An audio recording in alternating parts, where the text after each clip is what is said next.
Hey everyone! Welcome back to Yusof Reacts, where we break down, review, and chat about all things movies. Today, we're taking a trip back to 2002 to dive into the world of aliens, secret agents, and neuralizers. Yep, you guessed it, Men in Black 2. This movie continues the wild journey of our favorite secret agents, Agent J, played by Will Smith, and Agent K, the one and only Tommy Lee Jones. So, grab your shades, because it's time to suit up and break down Men in Black 2. Before we get into the plot, let's talk about some of the basics. Released in 2002, Men in Black 2 is the sequel to the 1997 original hit, Men in Black. It was directed by Barry Sonnenfeld and brings back the star power of Will Smith and Tommy Lee Jones as agents of a top secret organization that monitors extraterrestrial life on Earth. The chemistry between these two is what really carries the film. Will Smith's Agent J has become more experienced since the first movie, and he's on a mission to bring back his retired partner, Agent K, who's living as a regular postman and doesn't remember his time at MIB. Now, let's get into the plot. Don't worry, well, keep spoilers light. So, Men in Black 2 opens with a crisis. The fate of the world once again hangs in the balance. This time, it's because of a new villain, Serlina, played by Lara Flynn Boyle. Serlina is a shape-shifting alien in search of the Light of Zartha, a powerful object that could either save or destroy her planet. But the problem is, no one knows where it is.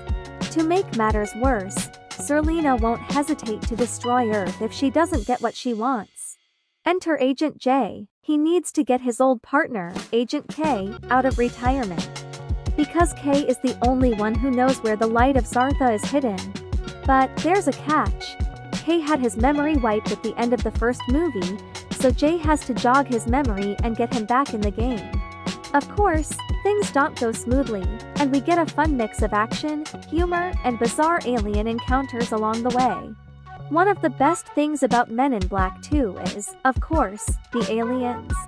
We've got all kinds of crazy creatures, from talking worms to tiny aliens hiding inside a human body. The movie also introduces a hilarious talking pug, Frank, who steals almost every scene he's in. And don't forget the gadgets. The neuralizer makes a big comeback, and we also get to see some new futuristic tech that helps the agents in their mission. So, does Men in Black 2 live up to the original? Well, opinions are mixed. Some fans felt the plot was a bit too similar to the first film and that it lacked some of the freshness that made the 1997 movie a classic. But on the other hand, the movie still has a lot of heart, and the chemistry between Smith and Jones is undeniable. The humor, special effects, and action sequences are definitely worth the watch, especially if you're a fan of sci-fi comedies. One thing's for sure, if you loved the first Men in Black, you'll still get plenty of laughs and fun moments here. Agent J is sent to find Agent K and restore his memory after the reappearance of a case from K's past. K and J reunite to provide our best, last, and only line of defense against a sinister seductress who levels the toughest challenge yet. To the MIB's untarnished mission statement, protecting the Earth from the scum of the universe.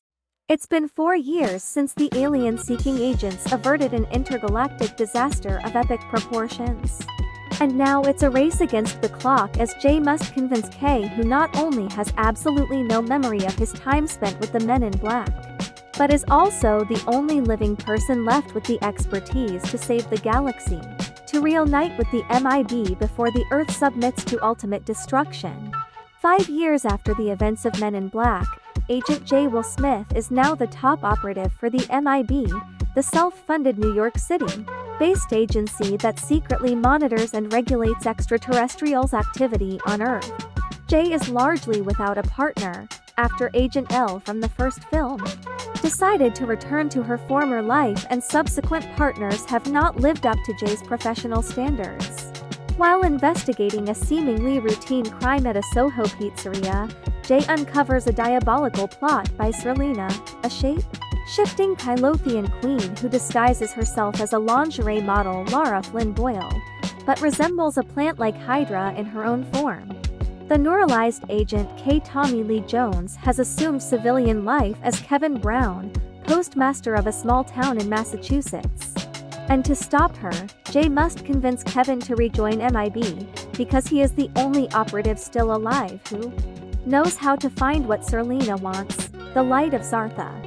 While Jay tries to deneuralize Kevin, Serlina breaks into MIB, resulting in a lockdown. Jay and Kevin escape after being flushed from the building. Jay then takes Kevin to Jack Jeeb's Tony Shalhoub, who built an unofficial deneuralizer. Although Kay eventually regains some of his memory, he still has no recollection of the Light of Zartha. He neuralized himself, but left himself a series of clues in case he needed to remember. The clues eventually lead to a video store where they watch a tape that jars Kay's memory, 25 years ago.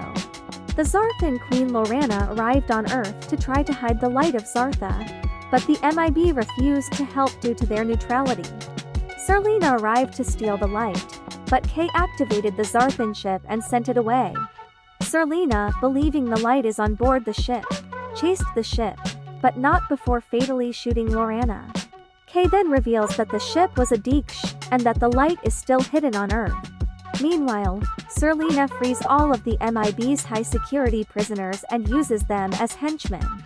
Believing that the light is in the bracelet worn by Laura Vasquez Rosario Dawson, a waitress at the pizzeria, Serlina kidnaps Laura and prepares to send her back to her homeworld. Kay and Jay assault MIB headquarters, defeat Serlina's henchmen and rescue Laura. However, Kay warns them that if the light is not taken off Earth and returned to Zartha, it will explode and destroy the planet. As they make their way to the departure point, Serlina gives chase but is eaten by Jeff, a giant alien worm living in the New York subway system.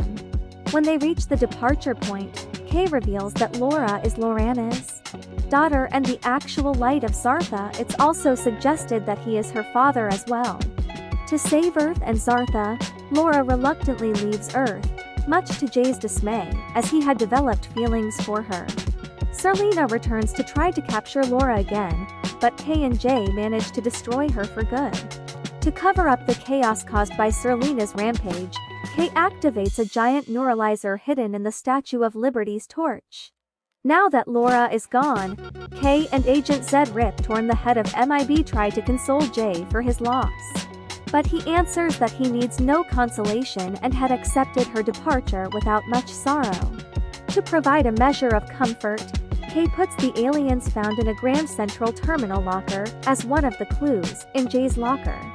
After Jay suggests showing them that their world is bigger than a locker, Kay shows him and Frank through a door that they are in fact an alien species themselves, kept in a locker in an alien station, suggesting to his rookie worldview. Alright, time for final thoughts. Men in Black 2 may not have the same groundbreaking feel as the original, but it's still an entertaining ride with plenty of humor and cool sci-fi elements. The performances, especially from Will Smith, keep the energy high, and the aliens are as weird and wonderful as ever. If you're looking for a light-hearted action comedy to rewatch or introduce to a new generation, Men in Black 2 is definitely worth your time. And that's it for today's breakdown. What did you think of Men in Black 2? Let me know in the comments. Do you think it lived up to the original? Don't forget to give this video a thumbs up if you enjoyed it, and hit that subscribe button for more movie reviews and breakdowns. Until next time, stay awesome and don't forget to neuralize those spoilers. Catch you later.